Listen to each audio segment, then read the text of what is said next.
गौतम बुद्ध हमेशा सुबह जल्दी जागने को क्यों कहते थे? बुद्ध जैसे महापुरुष क्यों कहते थे कि जो जागत है वो पावत है, जो सोवत है वो खूब है? हम अक्सर अपने परिवार के बड़े लोगों से सुनते हुए आ रहे हैं कि सुबह जल्दी उठना चाहिए। वे हमें सुबह उठने के हजार फायदे गिनाते हैं, किंतु हमारी नई पीढ़ी तो देर रात तक जागने और सुबह देर तक सोने को बड़ा ही फैशनेबल मानती है। दरअसल हमारे परिवार के लोग सुबह जल्दी उठना को लेकर जो भी बातें बताते हैं, उनके पीछे बहुत बड़ा विज्ञान छिपा हुआ है। यह विज्ञान उन्हें उनके पूर्वजों ने सिखाई थी और अब वह हमें सिखा रहे हैं।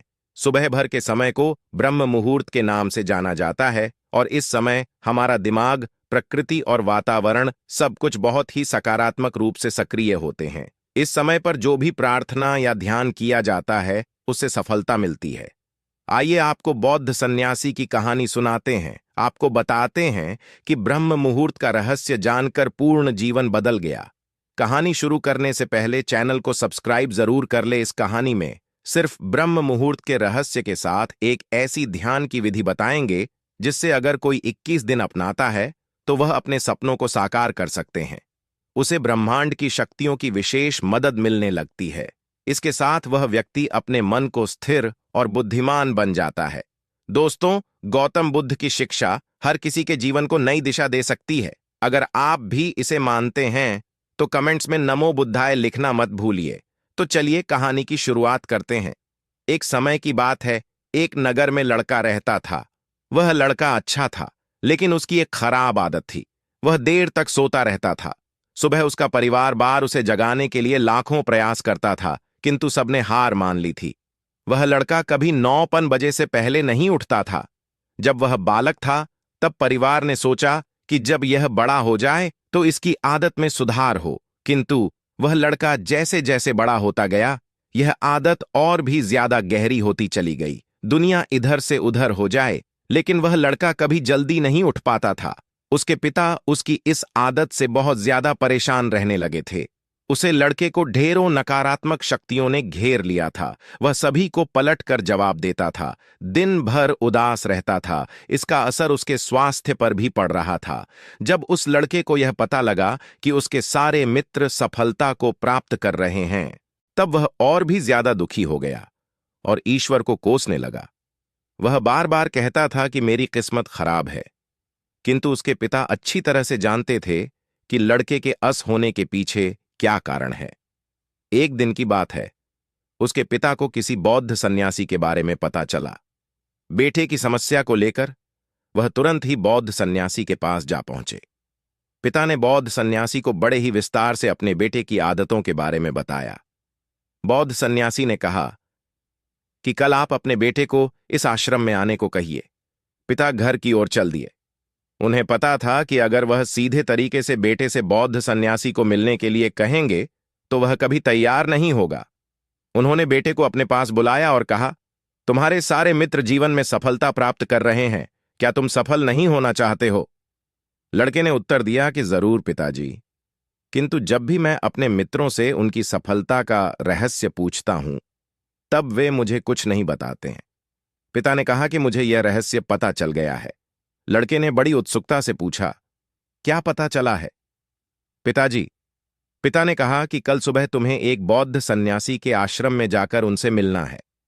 यदि तुम वहां पर समय से पहुंच गए तो वह बौद्ध सन्यासी तुम्हें ऐसा मंत्र बताएंगे जिससे तुम सफल हो जाओगे, किंतु समस्या एक ही है। लड़के ने पूछा, क्या समस्या है? पिता ने कहा कि जब तक तुम सोकर उठोगे तब तक सन्यासी से मिलने का समय समाप्त हो जाता है। लड़के ने कहा कि पिताजी, मैं कल पूरी रात जगा रहूंगा और सुबह सन्यासी से मिलकर आऊंगा।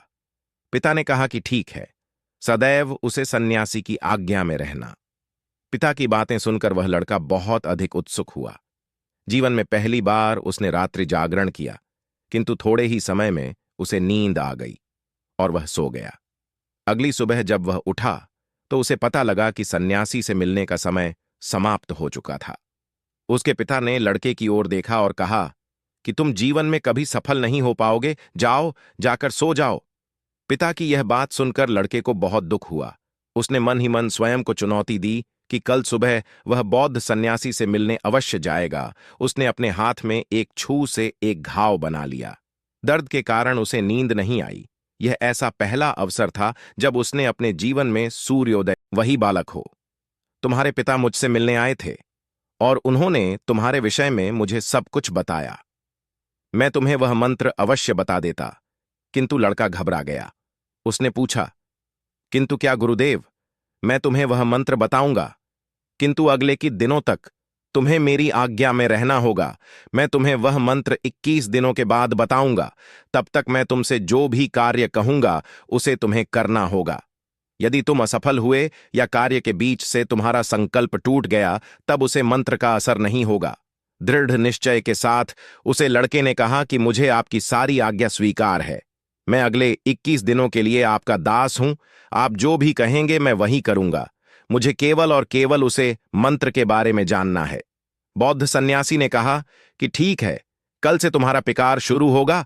तुम इसी आश्रम में निवास करोगे। वह लड़का आश्रम में निवास करने के लिए तैयार हो गया।